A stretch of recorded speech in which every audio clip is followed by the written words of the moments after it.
बिस्मिल्लाहिर्रहमानिर्रहीम। अस्सलाम वालेकुम। आप देख रहे हैं K92 न्यूज़ और मैं हूं नाइला भट्टी। शामिल करते हैं आज की अहम खबरें।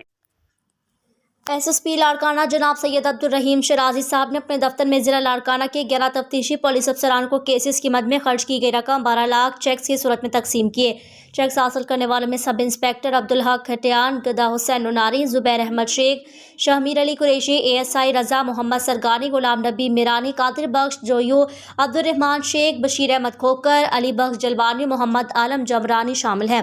जनाब एसएसपी साहब लाड़काना ने तफ्तीशी अफसरान को सख्ती से हदायत जारी करते हुए कहा, किसी भी मुजरिम को सजा दिलाने में केसेस की तफ्तीश बहुत अहमियत रखती है, इसलिए केसेस की तफ्तीश नहायत ईमानदारी मेरिट की बुनियाद पर की जाए। किसी भी मुद्दई से केस की तफ्तीश के दौरान किसी भी किस्म की रकम तलब की गई शिकायत मौसूल हुई तो मुतल्लिका अफसरान के खिलाफ सख्त महकमाना कार्रवाई की जाएगी।